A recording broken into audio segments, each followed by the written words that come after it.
ቶሎ ማደግና ቶሎ መለወጥን ከፈለጋችሁ አሁን የምነግራችሁን እነዚህን 7 ነገሮችን ማድረግ አለባችሁ። 7ኛዋ ግን ትንሽ ልትከብዳችሁ ትችላለች፣ ግን ኤኒዌይስ እስቲ እንያችሁ። አንደኛ ቶሎ ተማሩ፣ ቶሎ ውደቁ።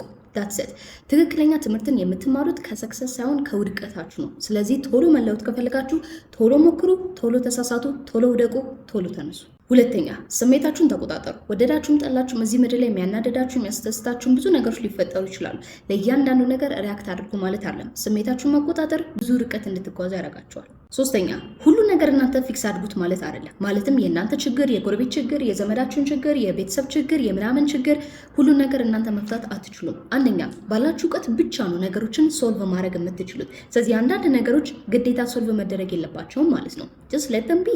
አራተኛ ከምታወሩት በላይ አዳማጭ መሆን አለባችሁ። ፈጣሪ 2 ጆሮና 1 አፍ የሰጠበት ምክንያት በትንሹ እንድትናገሩ በብዙ እንድትሰሙ ነው። ስለዚህ ብዙ ጊዜ የሚያዳምጡ ሰዎች ብዙ ነገሮችን ይማራሉ። ስለዚህ ከምትናገሩት ይልቅ የምታዳምጡት ነገር ላይ ፎከስ አድርጉ። አምስተኛ የእናንተ ኃይል ማለት ሁሉ ነገራችሁ ነው። ማለትም አጠገባችሁ ያለው ሰው ኢንፍሉዌንስ ያደርጋቸዋል። ስለዚህ ሁልጊዜ ኔጌቲቭ ነገር የምታስቡ ከሆነ፣ ሁልጊዜ መጥፎ ነገር አመለካከት ያላችሁ ከሆነ ደን ያ ማለት ኢነርጂያችሁን ኢንፍሉዌንስ ያደርጋቸዋል። ስለዚህ ፖዚቲቭ ኢነርጂ ፖዚቲቭ አውትካም አለው። ስለዚህ ኢነርጂያችሁን ፕሮቴክት አድርጉ።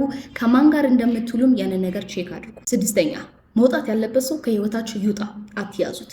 እመኑኝ ስናገር መስሪያ ቤት ሊሆን ይችላል፣ ጓደኛ ሊሆን ይችላል፣ ዘመድ ሊሆን ይችላል፣ ፋሚሊ ሊሆን ይችላል። ከህይወታችሁ ተቆርጦ መውጣት ያለበት ሰው ካለ ይውጣ፣ አትያዙት። እናንተም አታለቃቅሱት። ቱ ቢ ኦነስት ያ መውጣት ያለበት ሰው ሲወጣ አዲስ ሰው ደግሞ ወደ ህይወታችሁ ይመጣል። ሰባተኛ ነው፣ ይህቺማ በጣም መራራ ናት። ሁልጊዜ ራሳችሁን ምረጡ። ያ ማለት ሰልፊሽ ሁኑ ማለት አይደለም። ራሳችሁ የምትመርጡ ከሆነ ለእናንተ የሚበጃችሁን ነገር የምታደርጉ ከሆነ ደን ለሌላ ሰው ትተርፋላችሁ። ለዛ ነው ብዙ ጊዜ ፕሌን ላይ ስትሄዱ አደጋ ቢፈጠር በመጀመሪያ ለራሳችሁ ማስክ አርጉ የሚባለው። ራሳችሁን ካዳናችሁ ሌላ ሰው ማዳን ትችላላችሁ። ስለዚህ የስ ራሳችሁን ምረጡ። በእናትህ ሰልፊሽ ወይ